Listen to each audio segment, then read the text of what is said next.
ಕಾಂಗ್ರೆಸ್ ಸರ್ಕಾರ ಸಿದ್ದರಾಮಯ್ಯ ಸರ್ಕಾರ ಬಂದಾಗಿನಿಂದ ಒಂದು ಕಡೆ ಹಿಂದೂ ಕಾರ್ಯಕರ್ತರುಗಳ ಹತ್ಯೆ ಆಗ್ತಾ ಇರುವಂತದ್ದು ನಾವು ನೋಡ್ತಾ ಇದ್ದೇವೆ.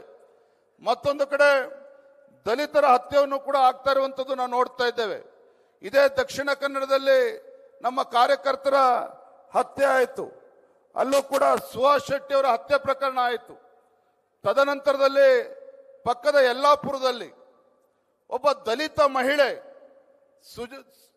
ಮಹಿಳೆ ಹತ್ಯೆ ಆದರೂ ಕೂಡ ಈ ಸರ್ಕಾರ ಹೋಗಿ ಕನಿಷ್ಠ ದಲಿತ ಕುಟುಂಬಕ್ಕೆ ಪರಿಹಾರವನ್ನು ಕೊಡುವಂತ ಕೂಡ ಈ ಕಾಂಗ್ರೆಸ್ ಸರ್ಕಾರದ ಕೈಯಲ್ಲಿ ಮಾಡೋದಕ್ಕೆ ಸಾಧ್ಯ ಆಗಲಿಲ್ಲ.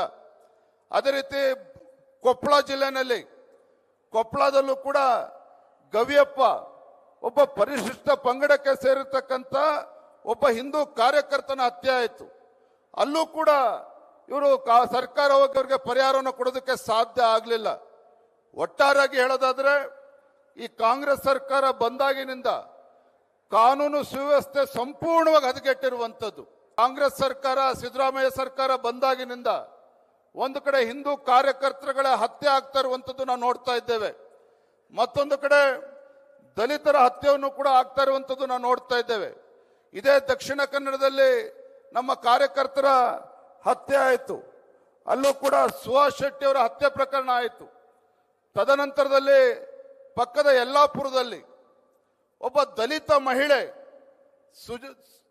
ಮಹಿಳೆ ಹತ್ಯೆ ಆದರೂ ಕೂಡ ಈ ಸರ್ಕಾರ ಹೋಗಿ ಕನಿಷ್ಠ ದಲಿತ ಕುಟುಂಬಕ್ಕೆ ಪರಿಹಾರವನ್ನು ಕೊಡುವಂತ ಕೂಡ ಈ ಕಾಂಗ್ರೆಸ್ ಸರ್ಕಾರದ ಕೈಯಲ್ಲಿ ಮಾಡೋದಕ್ಕೆ ಸಾಧ್ಯ ಆಗಲಿಲ್ಲ.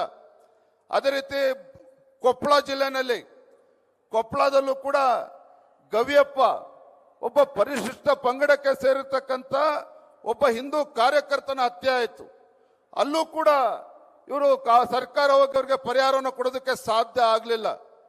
ಒಟ್ಟಾರೆಯಾಗಿ ಹೇಳೋದಾದ್ರೆ ಈ ಕಾಂಗ್ರೆಸ್ ಸರ್ಕಾರ ಬಂದಾಗಿನಿಂದ ಕಾನೂನು ಸುವ್ಯವಸ್ಥೆ ಸಂಪೂರ್ಣವಾಗಿ ಹದಗೆಟ್ಟಿರುವಂಥದ್ದು.